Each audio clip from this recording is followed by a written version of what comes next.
Yeah, probably. It'll be too bad not to, and then not have it. Perfect. Yeah, the recording has Awesome. started.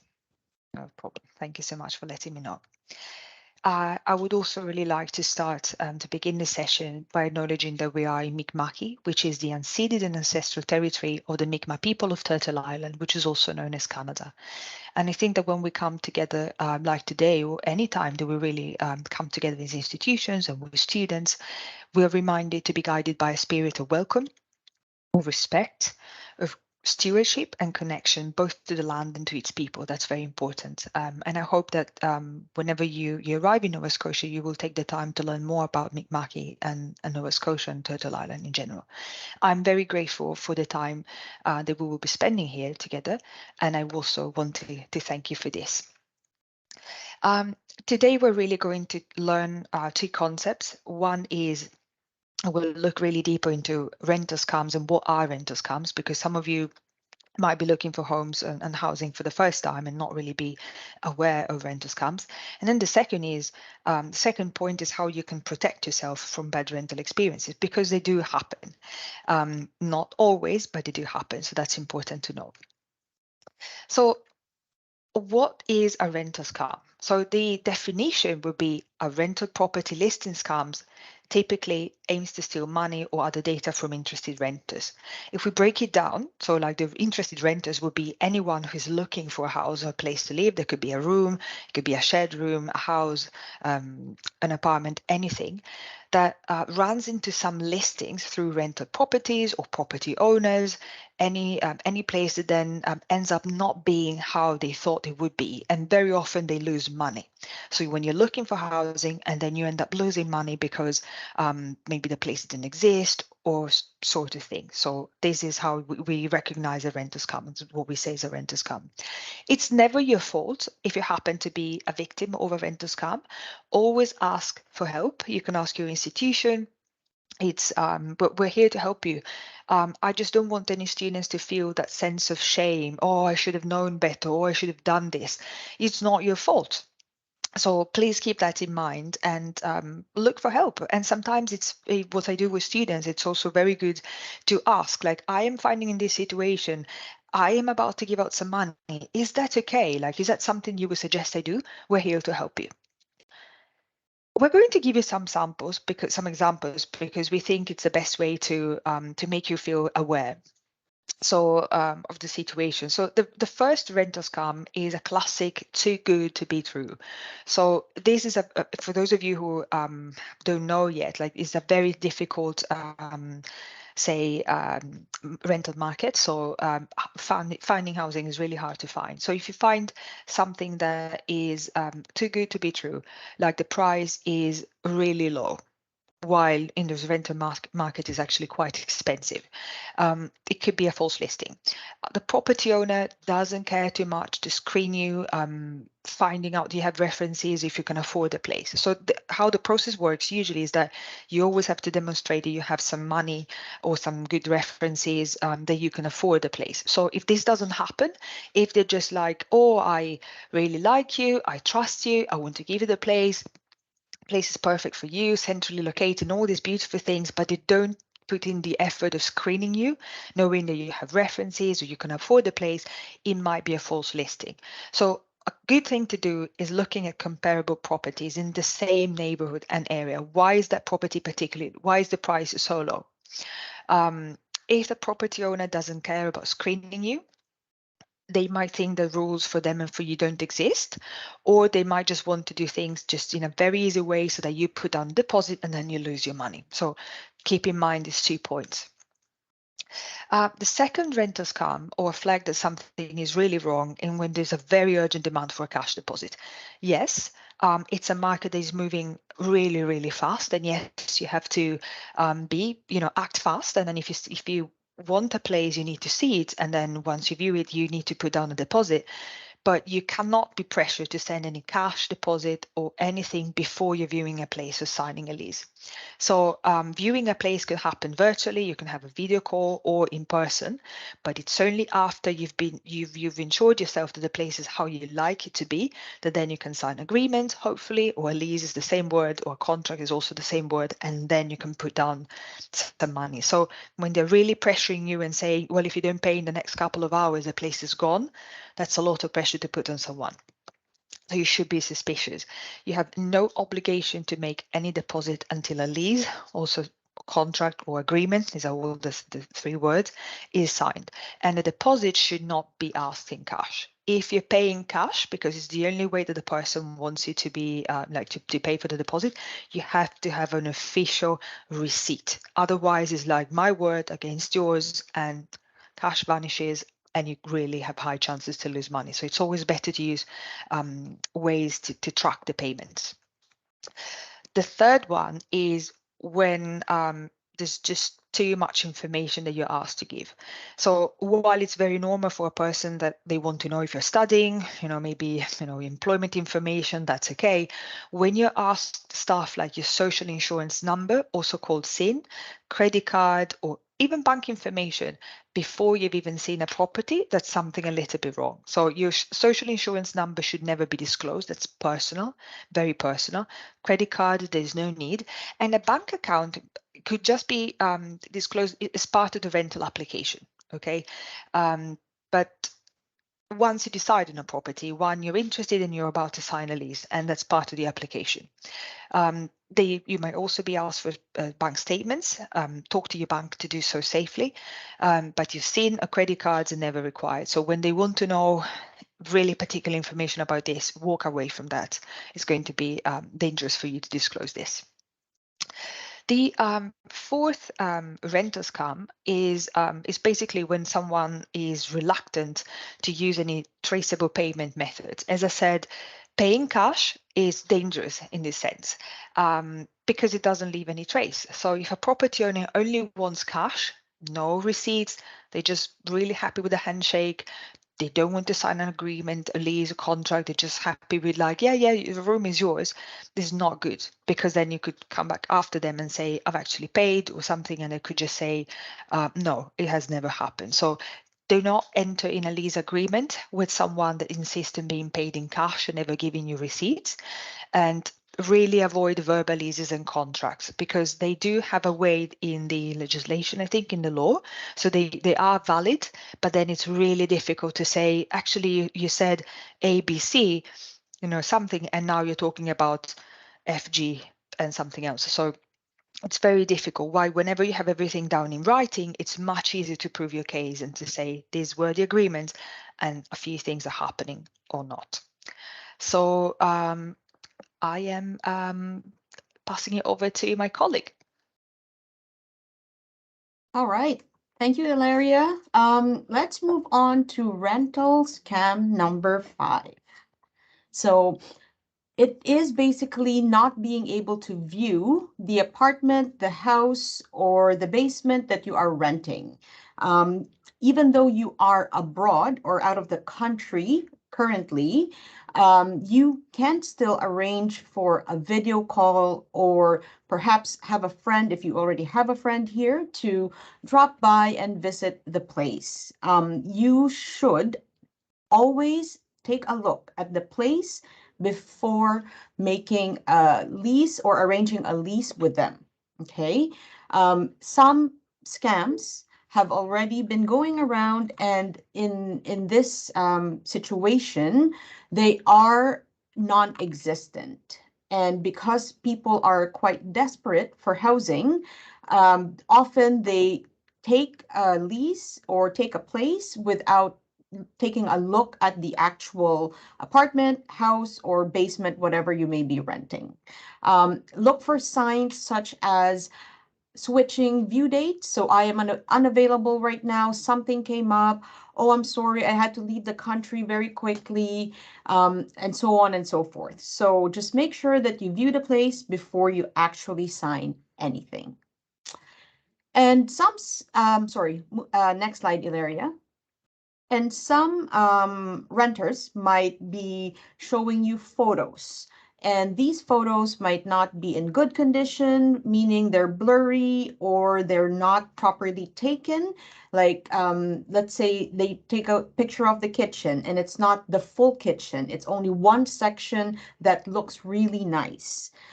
It could be that the place looks amazing, but the price that they're listing it for is quite low. So you need to measure the quality of the place and how much they're charging you for the place. If you're not sure about the actual photos of your room or house, there are some things that you can do. So you can definitely look up the address on Google and make sure that the outside of the house or maybe other people posting about the house have the same photos or similar photos as what the landlord has been showing you.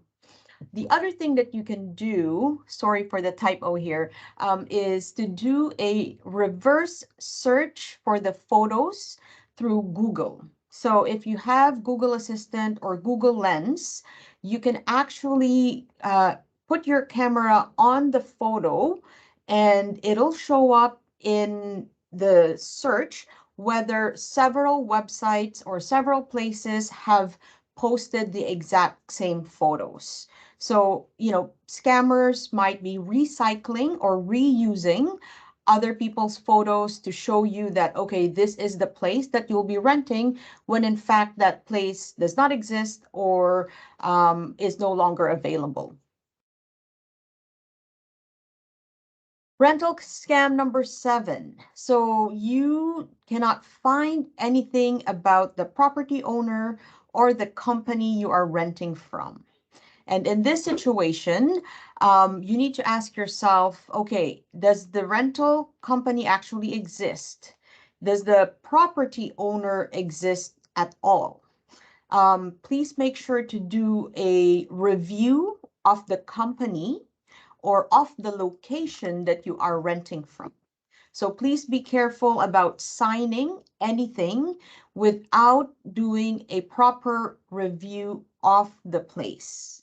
You can simply put on Google renter review or people's review on this address or this company, depending on what type of accommodation you're renting at that time. And rental scam number 8, building is still in construction. Although this doesn't happen very, very often because, people have been a lot more careful about moving into places that are not yet built, this still happens to some. And the reason for this is because they often believe in the promised timeline of delivery. What this simply means is that while the building is still in construction, um, people from that company might be saying, oh, yes, we will be able to deliver the building or your unit by, let's say, January 1st of 2023. But things are going fast and people are reserving their apartments and their rooms. So if you want, you should pay us some deposit so we can reserve this for you. So that is one type of scam that they could be doing. But the other one is promising you that you can move in, but when the time comes, your place is actually not delivered in time. So for these situations, we recommend that you do not give notice to your current apartment or landlord, because if the actual place is not yet built for certain, like there are still finishing touches or there might be some delays, you don't want to be left homeless.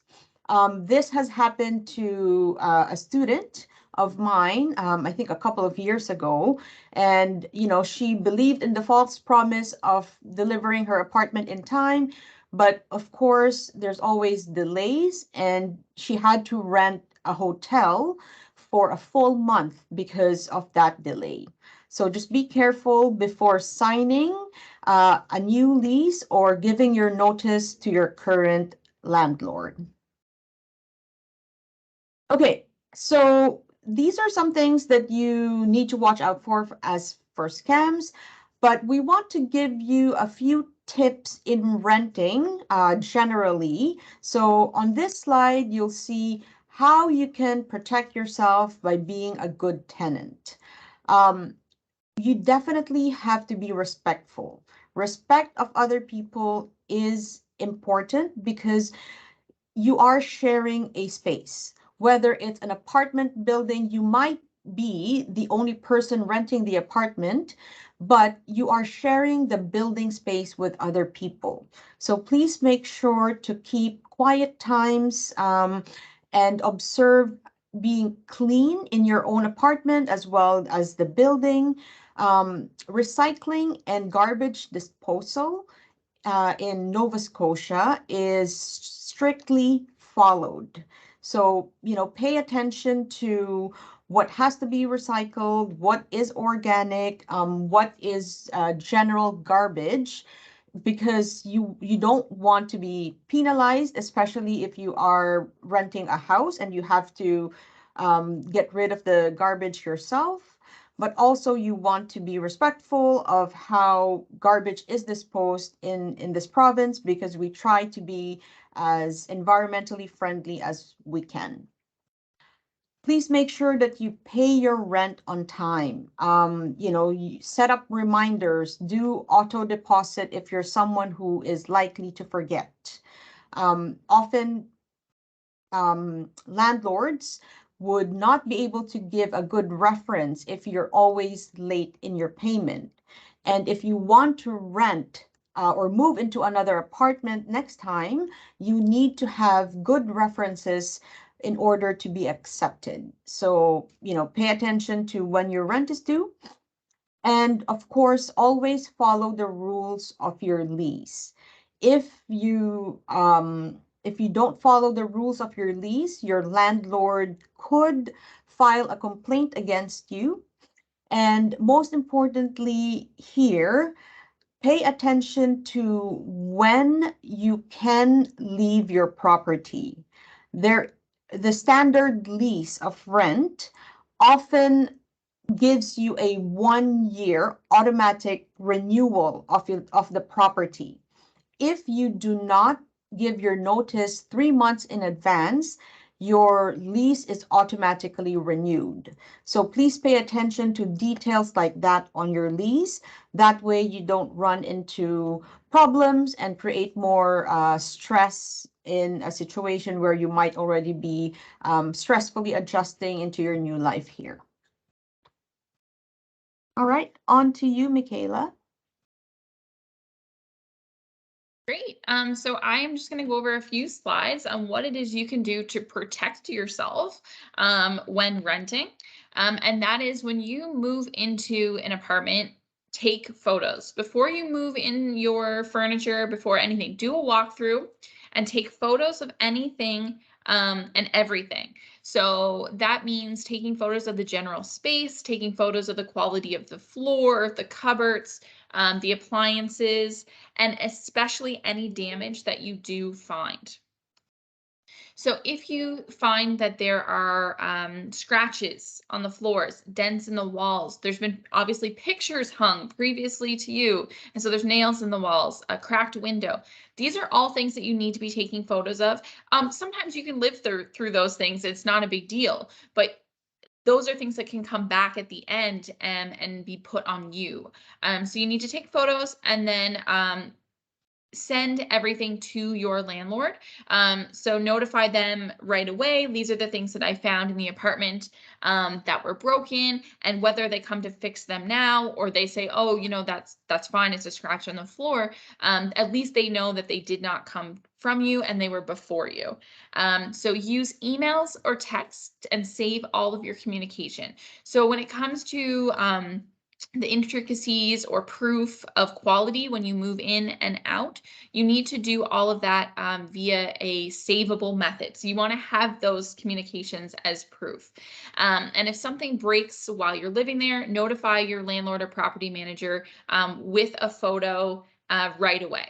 So again, via a traceable communication path, so that they cannot come back later and try to keep your deposit, saying that you did some damage that was either there before you or that you waited too long to take care of. You want to pay with check, email, money transfer, direct deposit, or money order to keep proof of all your rental payments. So you do not want to be renting from someone who is requesting cash. You need to prove that you've been making those payments and that you have paid that security deposit so that you can have recourse to get that back at the end. So again, it's all about protecting yourself with evidence. So asking for your lease or contract agreement on paper or in an email so that you can read it, sign it, and that everything is laid out on what it is that you can expect and what it is that they expect from you. It, it's not something that you hope is going to happen or that you want to happen, but it's happened to me before where I lived in a place for 4 years and we had no problems while living there. Our landlord seemed awesome. And we thought that we were great tenants. But at the end of the 4 years, he tried to keep our security deposit based on the quality of the apartment before us moving in. So we really didn't have a lot of recourse on that was there before. And so it was a bit more of a fight. So I always tell students you need to take photos with timestamps and track all of your communication with landlords. Next slide. Perfect. So what happens if you are late to pay your rent? So you must pay your rent on time and make it a priority. So a lot of times you can pay rent either with checks. So you would submit a year's worth of monthly checks to your landlord so that they would be cashing them at the first of each month. So when you present those to a landlord, you are saying, I will have this money in my account on the first of the month. If they take that check and you didn't get money in there in time, you are paying late fees, so a late payment penalty, and your landlord is going to charge you probably a payment as well. So they would charge you a late payment penalty, and your bank, because of that withdrawal with no funds there, you're going to be paying the penalty on the bank end as well. So that's costing you another $100 or so just because of that attempt at taking payment when there was nothing there. And even if you're setting up a direct deposit, or a direct withdrawal with your apartment, then that money is going to come out whether it's there or not, and you're going to get those late fees. So tenants insurance. So tenants insurance covers damage from fire, flood, and liability. So tenants insurance is very important as a person living in an apartment, especially an apartment building. You might be asked to have tenants insurance. They might not ask for it. Either way, please get tenants insurance. It is so important and yet so cheap. So you can get tenants insurance that you either pay one fee for the whole year or you can pay it monthly. I've seen tenants insurance that ranges from $15 to $100 for the whole year. It's so important though. Another experience that I had living in an apartment building, the people 4 floors above us had a fire in their kitchen. They were just cooking and there were some flames and the sprinklers went off in their apartment and the hallway, and the sprinklers kept going. This water dripped down 4 floors. My apartment, 4 floors below, had water damage, but not that much. But each apartment above me was worse and worse to the point where they were flooded. And because it was that apartment's responsibility, their tenant's insurance covered the damage to everyone's apartment below them. So we put in a claim for some damaged furniture. and their insurance paid for that.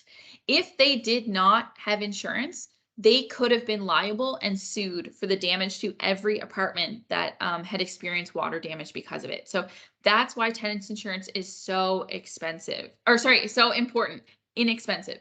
And so you should always look for that, even if the landlord is not asking for proof. More and more these days, landlords are asking for proof, and you know that that's a good quality landlord going through that process. But it's not guaranteed that they'll ask, so you need to search that out. You cannot be evicted for not having tenant insurance, but you are responsible to cover the cost of damages to the units that would have been covered by that insurance. So very important. Getting your deposit back. So like I said, when you move in and take all those photos, you need to do it when you move out. So when you have an inspection, someone will come by your apartment and will verify that you're leaving it in good standing condition. You want to have proof that you are leaving it in good standing condition. So also take those photos and videos.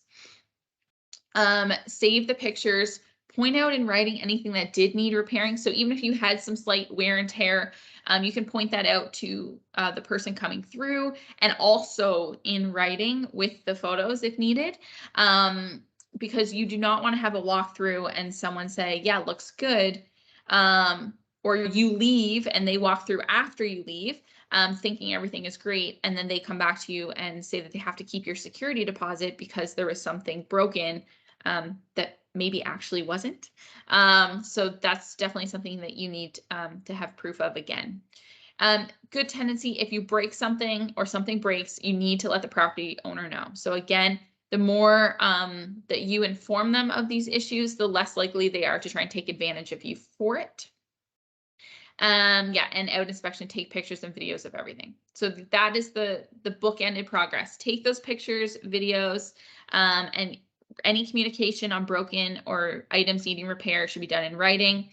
Inform them as you go about anything that you need fixed. It is their responsibility to come in if it's part of the apartment structure, or any damage that you've done. It's best practice to let them know and not try and DIY that yourself or forget about it and worry about it later. That's not good practice.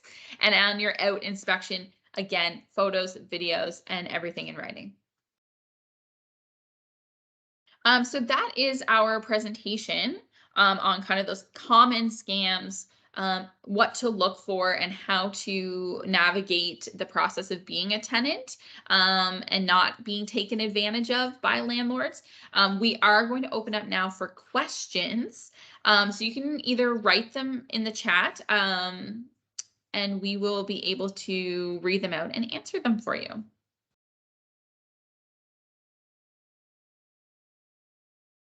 Larry, are they able to unmute and ask questions? They have to put them in the chat, Yeah. just because The we settings, set everything up. Yes, the settings. So perfect. yeah. So I'm seeing the transcript. Give them a few minutes to. Yeah, I can see a couple of people are writing, Perfect. so we'll yes. Oh, yes. anticipate those questions. The last slide, can you just go back, Larry? Very happy to.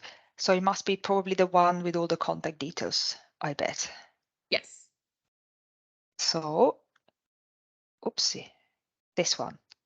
So Perfect. starting from the top, you have me for NSCC. So if you are an NSCC student, you have any housing related questions, you can use that email. And then we have the Mount Miss University contacts and Mays University. What you see actually here, under the resources, it's the Tenant Rights Guide of Nova Scotia.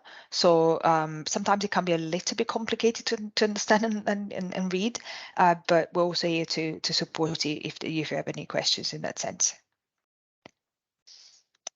Did they say that was the slide that you needed? Yes, that was the slide. Perfect.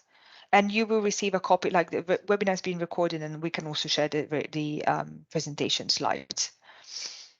Perfect. We have a couple more people writing, so we'll wait for those questions to appear.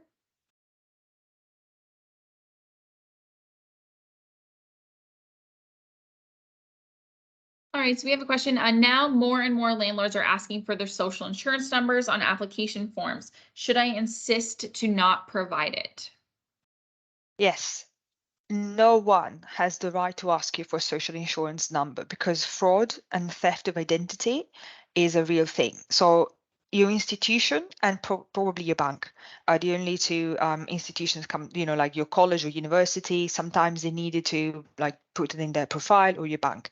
And when you're filing your taxes, anybody else, what you could do is you could ask, what are you going to do with my SIN number? And if they say it's for a credit check and stuff, that's a bit of a lie because you can do a credit check even just using the full name of the person.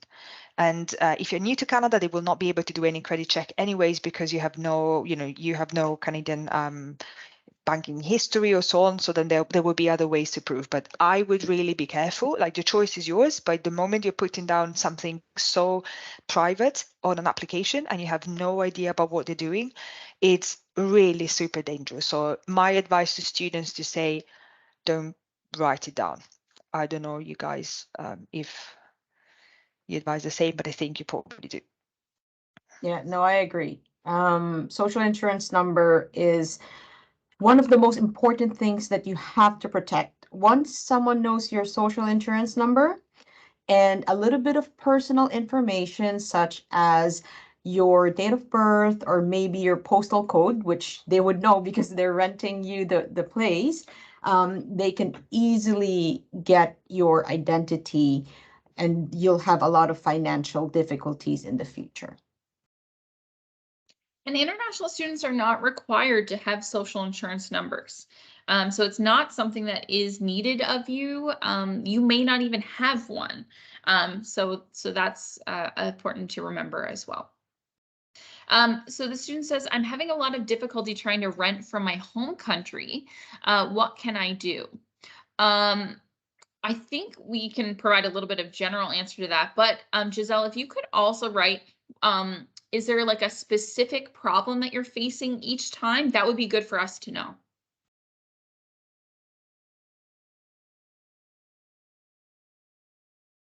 Just getting back to the question, Wilson, the landlord asked me about my SIN number as well. If it was already provided, we don't want you to panic, but just to be, to be aware. So if it was provided, could you ask them, like, what did they do with that? Like, I don't know the situation, but for future applications, definitely don't. And so it's yeah, it's not unusual that the people will ask. I'm hearing some students also ask for passports. Nobody should really ask you for a passport, so keep that in mind as well. Yes. While Giselle is writing out her question too, Nancy kind of piggybacked on that and said that she shouldn't provide her birth date either as a question. I don't think that you can avoid not providing your birth date. That is usually one of the first questions on an application about you. Yes, what I was saying earlier is that someone who steals another person's identity could do this by combining several personal information. So, just because the landlord knows your date of birth doesn't mean that they can steal your identity, but simply putting some pieces of personal information together, they could. So just be careful of what you give. If it's not necessary, do not provide it. It's better to withhold a little bit of information about yourself and let them ask, and then you can ask again why they would need it, rather than provide them with all your details, especially bank information, when it's not yet time appropriate, meaning when you haven't even looked at the place or you haven't even signed anything, or if you haven't verified any of the rental property information. Yeah, sorry, Larry, go Sorry, ahead. I just put something in the chat. It's from our website, from the NSCC website, but I mean, it's public, you can view it. It was shared from other sources, so it's good. It's just about, it's a sample of application. So if you open that link, you'll see what's okay to be asked. It's usually your personal information. There will be your name, phone number for yourself or your co-applicants, some employment information, banking information. Banking information is okay, not credit card information, but just your banking information because your rent will be eventually withdrawn. So there you have a sample. It's from Canada Mortgage Association or something. So it's just to give you a good idea. Um, it's sometimes you will have to flag a sort of like a box saying, I am okay to provide my credit check.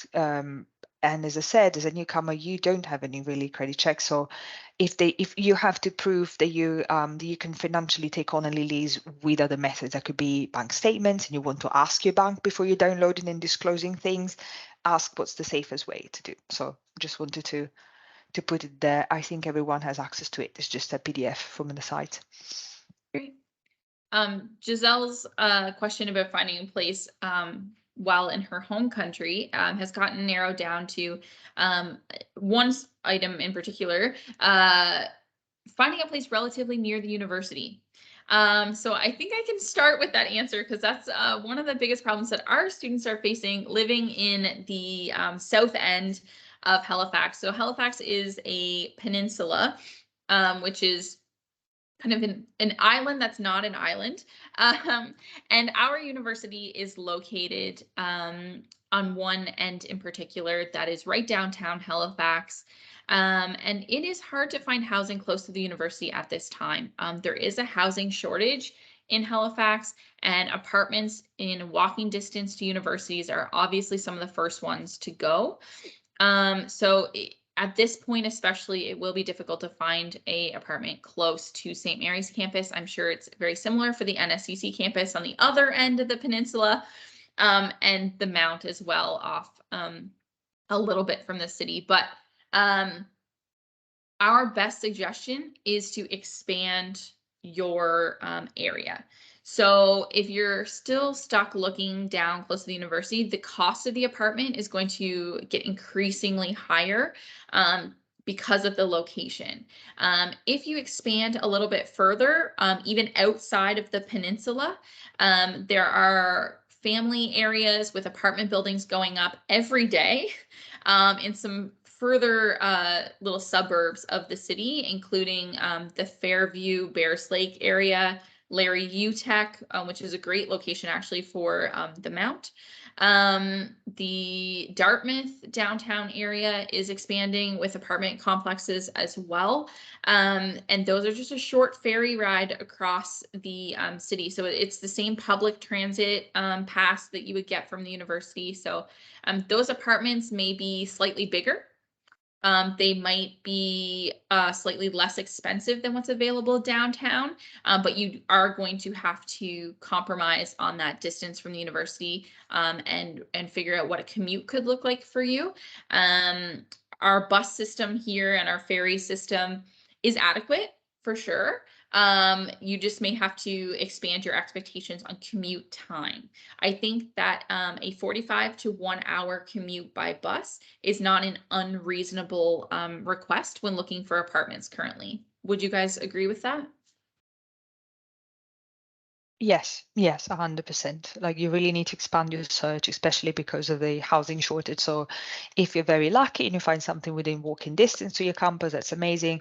But the reality is most likely you're not. So you have to expand your search, and I'd say about an hour. For NSCC students, I would just because we have 3 campuses, one would be in Halifax and 2 would be in Dartmouth. So I would just say keep in mind bridges and the traffic. So try to be looking around the Dartmouth side if your campus is either near Akerley, and vice versa if your campus is IT, try to stay on that peninsula. But that's all I would probably say.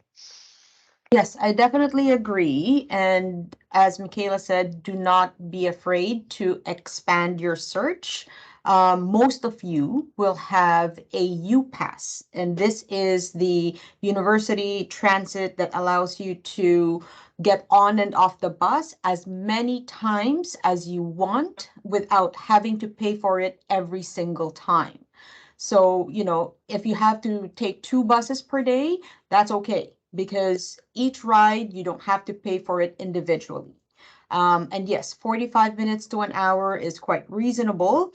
The only thing that I guess a tip that we would give you is making sure that your place has a nearby bus stop. Because even though you're far away, you might be an hour away from your institution. If the bus stop is conveniently located nearby, then that is more accessible to you. You also don't want to be walking for 20 minutes in snow when winter comes or in pouring rain. So what you can do is go on Google Maps and check out the travel time as well as the number of buses or transit that you need to take from your house to the closest grocery store to your institution. And that way you can decide whether this particular place is good enough for your needs and what else can you adjust so that you don't have a difficulty in renting. A student has asked a question and Ilaria has provided an answer in the chat, but I do think that it's important to say it in the recording. A student has asked, could you share links to some apartments? Unfortunately, as much as we would love to help you guys and really direct you to a place, we are kind of bound by some liability concerns about recommending specific buildings or companies or apartments. So we are tied in recommending to you useful ways to find apartments. So what are some of those sites that really bring the listings together? And what areas can you be searching in, and things like that. So Ilaria has posted several websites that are commonplace for students to find accommodations in Halifax. And that is our ability at this time. I know from a St. Mary's standpoint, Kijiji, Facebook Marketplace, and rental company sites specifically are the best place. You can also do general Google searches and those rental companies, or at least database websites where they're all listed together, a mix of companies, just what's available out there is what I can say at this time. Yeah, that's correct. For NSCC students, we're also using places for students. Again, it combines listings. So yeah, I go what you were saying, Michaela.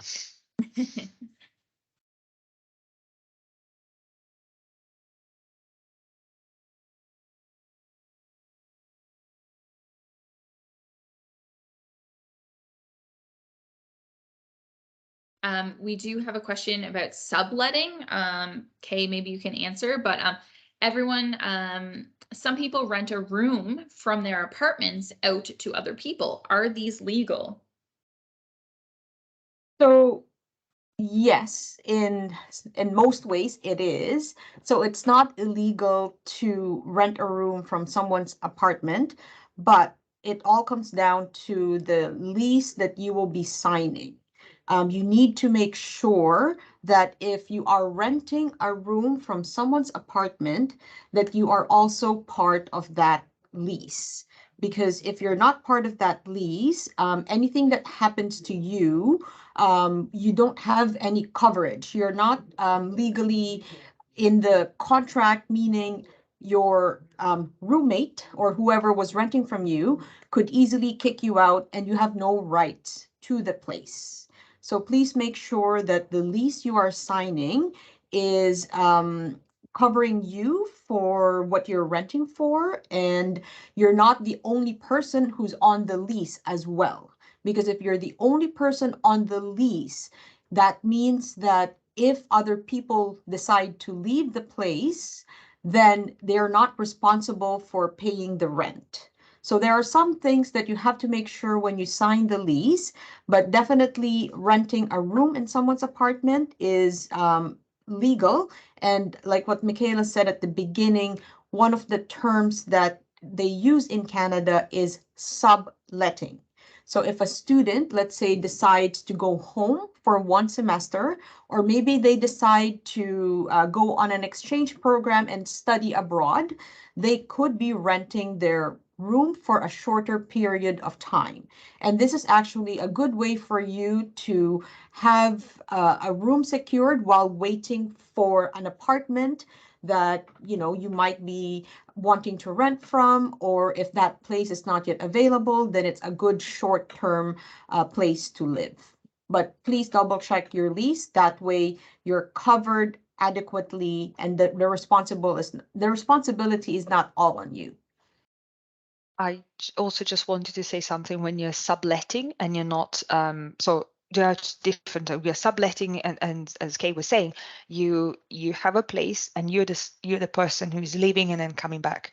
So just be careful because you've probably signed a lease with a property owner and the lease you're financially responsible for that. So if you're going home, if you're traveling, if anything, and you're leaving that gap for say 4 or 5 months and you would like somebody else to become the subletter and get in, should they if they do any damage to the property, if they don't pay rent, you're still responsible because you're the principal person signing the lease. So you can do it. It's just people that you need to trust them, and it wouldn't be a bad idea to do a sort of an agreement as well. But legally, is always the person who's signing the lease who is responsible for. So be careful when you're subletting in that sense.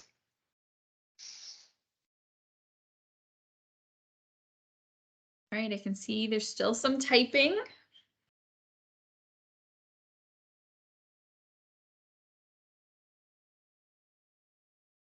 You're very welcome.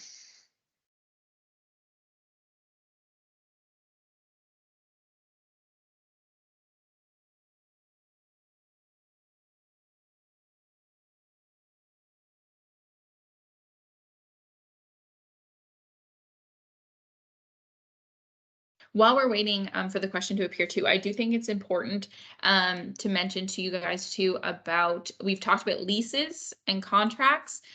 In Canada and in Halifax, it is the most common to have a 1-year lease or contract. It's rare that you see anything shorter than that, unless it is a subletting situation.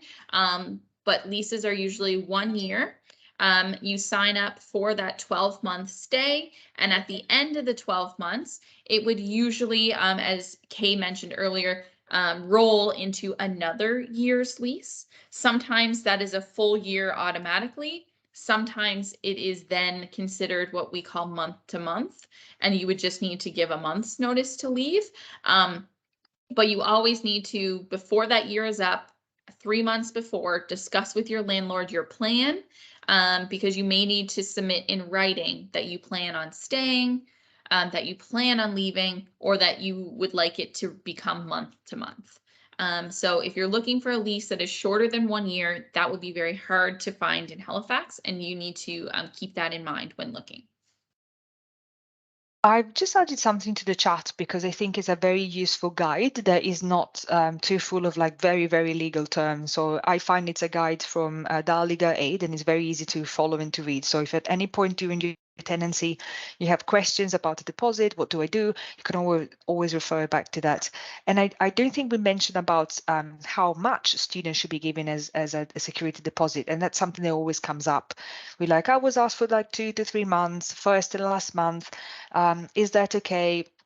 No. So in Nova Scotia, your security also damage deposit, which is what we said during the presentation. In case you're doing any damage to the property, you should be given back to you.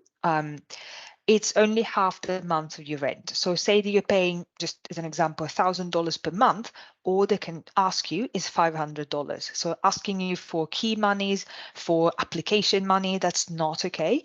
And if they ask for like the first and the last month, that's not also good practice. It should just be half the month's rent. Great. We also have a question here that we've mentioned that students should be careful of low rent as that possible scam. So what is the average cost of a 2-bedroom in Halifax? I can tell you that according to the latest mortgage brokers research, they're claiming that the average monthly rent for a 2-bedroom in Halifax is about $1,300. But I will tell you that that is an average of the entire city of the Halifax Regional Municipality. So there are some suburbs included in that as well. And if I was to say what the average monthly rent for a downtown close to St. Mary's University, at least from what I've looked at, you'd be looking at about $1,700 for a 2-bedroom. Yes, absolutely. Yes, and the same would be for our campuses in Dartmouth. It really depends if you're close to downtown or not. Oh yeah, I can see that in the price. Yeah, it also depends how new your building is. Yes. The newer it is, the higher the rent is probably. And just going back to a question that was in the chat as well, prices don't change throughout the year. So there's not a high season or a low season. These prices are steady throughout the entire year. That is just the cost of that building or of that size in that neighborhood. And you would only see changes, usually like the cost of inflation. Hopefully, your rent would only increase a little bit each year based on those things. Obviously, in some scarier housing markets, there is fear of rental increases. But we do have a law currently that it cannot be done during your lease without an advance warning of some sort. Yeah. Some students at the very beginning, because they cannot find housing permanently, they would do a monthly Airbnb rental. And in situations like that, the prices could vary because it is an Airbnb rental rather than an actual apartment listing that could be your more permanent or stable place to live. Yes. Yeah. Airbnb's prices will definitely change a little bit when you like from August, September. Lots of tourism, lots of people moving in, expect prices to soar, expect places to be not easy to find, even Airbnbs. And then after Thanksgiving Day, which is probably the first, if not the second week of October, prices will tend to go down again for Airbnbs. But your rental, once it's signed, we should stay. Yeah. Great. This is an interesting question, actually. A student is asking in the chat, could you tell me what I should be careful about if I want to rent a basement? Okay. So I think that the word basement means many different things in different cultures. So I know coming and looking at an apartment from outside Canada, that can maybe be a little bit fearful of a word. But here, it's a bit of a variety of what a basement apartment would look like. So I don't know if one of you guys want to take on that Yes. question. I would just say, like it really depends. Like I also have a basement, but we have windows in the basement. So my basement is not really, really down the ground. So it's not very humid. I can open the windows. There is very good light and ventilation. I don't expect any major problems with water. You never know. But I've been in other basements that were deep down the ground and that they needed a dehumidifier because the foundations had some cracks and they were humid. So I would say signs of humidity, like when you're walking down, how is the quality of your, like, can you smell any, can you smell the humidity? If you can, are they using a dehumidifier, so like a big machine just to take away the humidity? Could you like how are the windows? Our basement I rented had windows that were really on the like on the ground level. So opening them wasn't the best because people were walking outside. And so there was a lot of dust coming in. I had some light, which was really nice, but it really depends on your comfort zone. Maybe you don't want to open the windows, it's not important for you. You can rely on internal ventilations to filter the air. So I would say that's my input. Like humidity is a big thing. Light. Um, anything else that comes to you guys? Like basement can actually be very good Yeah. places to live. Yeah, Like it really depends how they absolutely. are. Yeah, Yeah. I would say there's a lot of family homes where people are renting out their basement, or it's a house that has been turned into a few apartments, so the basement level has become its own apartment. Those are not necessarily bad places. They're, in fact, some of them are really nice. I would just, yeah, like Ilaria said, beware in the older buildings what the kind of airflow and the condition of the air is down there. Like I have known a couple of basements where there's that humidity, that moisture. So as long as the landlord understands that and is taking care of it with a dehumidifier, which usually does a great job, then that's totally a fine place to be for sure. Yeah, be careful of mold. With humid air and water in the basically water in the air, mold can easily grow. And when you're checking out a place, Watch out for signs of mold if you feel that the air in the basement is wet or damp. The other thing too is that in our old house, we used to rent rooms in the basement, and you need to have your own window. A room in the basement without a window cannot be legally rented to anyone. So if someone just happened to put a door in a section of the basement without a window, you should not be renting in that place. Yeah, you And need an I believe egress point. I believe that's for every level in a home. A bedroom that's rented needs to have a window, and it actually needs to have a window that opens. Yes, yeah, it's an So that's egress. something to keep Yeah, in mind as Yes. well. Fire hazards. absolutely. Well, it's 11, so I didn't think that we can take any more questions. That the time is up. It was really great, like lots of great questions, lots of links that we've put there. So I will make sure that the recording is available to all of you. And then please keep in mind, if you are an NSCC student, you can ask me questions, and then my colleagues for the other two universities. So reach out. We're here for you, and to help you in any way that we can. Thank you Great. guys for Thank you, attending. everybody. Have a good rest of the week. Bye. Thanks. Bye bye. Bye.